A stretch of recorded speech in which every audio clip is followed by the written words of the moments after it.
Let me ask you about your guidance today, the raising of your outlook on pandemic chemicals demand. How sustainable is that into the rest of the year and into the start of next?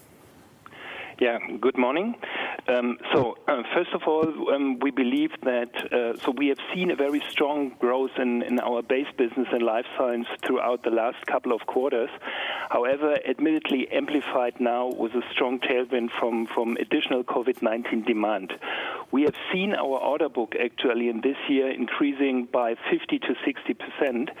And at the same time, we have seen extending lead times. So that means that with a lead time, let's say now between 6 and 9 to 12 months, maybe sometimes even, we have a relatively good visibility into, I would say, end of first half year 2021, where we project a very, very good growth and sales development. So our visibility now goes, I would say, 6 to 9 months.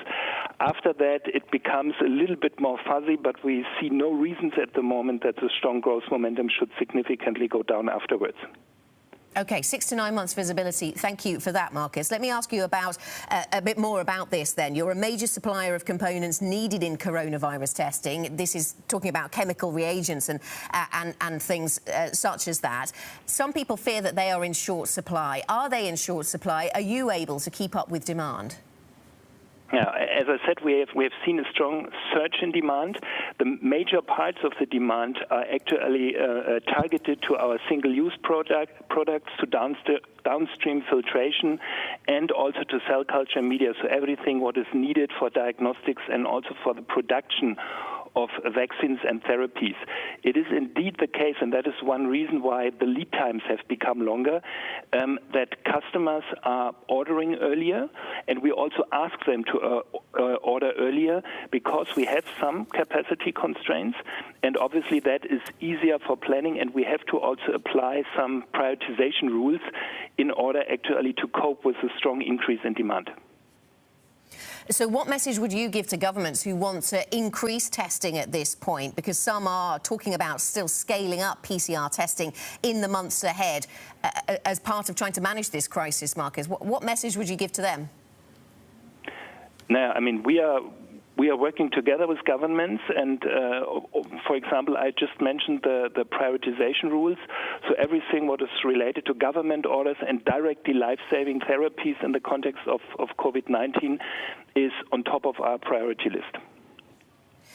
Let me ask you also about the assumptions you put into this outlook you've released today, Marcus. You talk about not including in it the potential for widespread lockdowns in the coming weeks. Are we not in that situation already, Marcus? Is there some downside risk, perhaps, to your forecast? No, I would not say downside. I would say eventually a very slight risk, simply due to an increase in the uncertainty.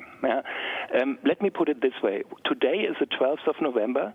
At that point in time, we have not seen any significant negative effects from the increased lockdown measures in Germany and in other European countries especially. So we are quite confident that there will be no adverse effects on our guidance from those measures that are currently in place. OK, that's useful context. You said back in August when we caught up with you that you thought it would be another 9 to 15 months until we see a vaccine. You work closely with businesses involved, with drug makers involved here. You're working on these projects. What is your estimate now of when we see a vaccine actually being rolled out, especially given the news we had earlier this week? Now, eventually it could be a little bit quicker now. Maybe we are talking now about a time span which goes more towards the beginning of 2021. Let's see how it goes further. Yeah, and I know that you work closely with labs and drug makers developing and scaling up promising vaccines and therapies. Give us a sense of what exactly is your involvement in that process. So we are in the development of one own antibody against COVID-19, especially to tackle this cytokine storm. And other than that, we are involved in roughly 50 vaccine products where we are predominantly supporting our partners in getting production ready and scaling this up, and also in the scientific work as well as delivering the necessary components. I mentioned it, like single-use products, downstream filtration, cell culture media, etc. So around about 50 products we are involved in that have to do with vaccine and therapy development. In another part of your business, of course, around semiconductors, you spent almost $6 billion on Versum. What is driving the success of that business at this point? I mean, very robust market growth. Don't forget, I mean, the semiconductor market is benefiting from very important mega trends like 5G, Internet of Things, digitization, and all these developments at the moment with regard to the COVID-19 crisis also get some tailwinds. Think about the increased working from home. All this is driving digitalization, and that is also a driver for our business. So we are benefiting at the moment from this very successful integration. It is going very well. We are ahead of plan, also in synergy realization on the one hand, and a very strong and robust market growth on the other hand. That's a good combination.